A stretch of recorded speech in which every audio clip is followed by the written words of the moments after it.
Joining me now, Kevin Jackson is Executive Director of the BlackSphere.net and is a Fox News contributor. Wendy Safo, excuse me, Wendy, I'm sorry, is a professor at Johns Hopkins University and political commentator. Wendy, let me start with you since I didn't say your name properly. Well, thank you. So the White House is saying, and the Justice Department is saying, this is actually not happening. But when I read your reaction to it, obviously there is some concern amongst the African-American community that there could be a decision by the Justice Department to go after these kind of cases. What do you think?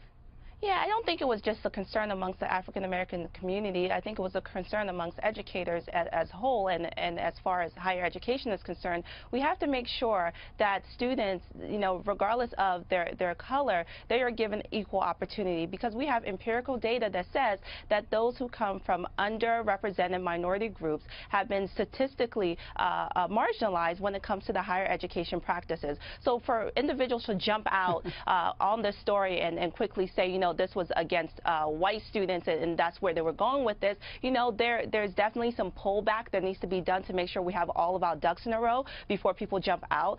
But however, if the White House is saying that this is not what they're doing, then we, you know, are okay with that, right? Because we know that black and brown students are statistically marginalized in higher education. But Kevin, so the Justice Department is saying that this was a false story, but you actually think that maybe they should take this on.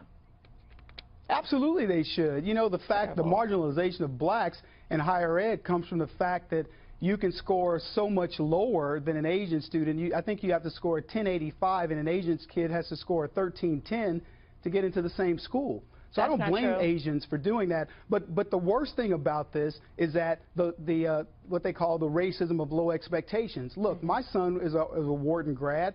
He got in, graduated magna cum laude, and he's now performing in his real job in a very good way. And it's because he's a bright kid. And it didn't matter that there was affirmative action or whatever. When are we going to lose the crutch? Here's what I can tell you, Dana.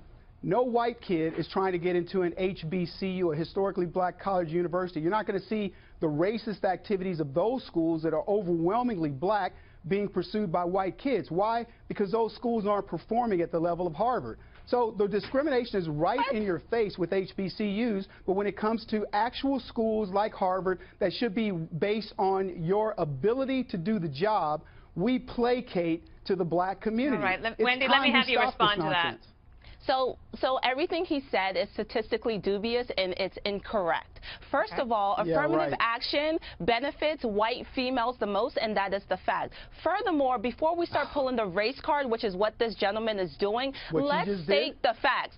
2.4 million unemployed black people make up the United States population. There are 112 unemployed white Americans. So there's more white Americans that are unemployed. So even if we use affirmative action to give every black person a job, that will only affect 2% of the white population. So let's not sit here, excuse me, reclaiming my time. Let's not sit here and say, that everything is based on race when it's not. There are black students who perform at high levels, and they have a rightful place in any Ivy League institution. Okay, that's here's the thing that we all agree on. Black kids. We all agree. Black kids that perform at higher levels, and that's the way it should be. Look, you can look at the statistics. Blacks are historically underemployed, period. I don't know where you're getting your facts from, if it's from the back of a cookie jar, but you're clearly wrong. We're out of time, but here's a fact. We all want people to succeed, and so we can work together on that. All right, thanks to you both.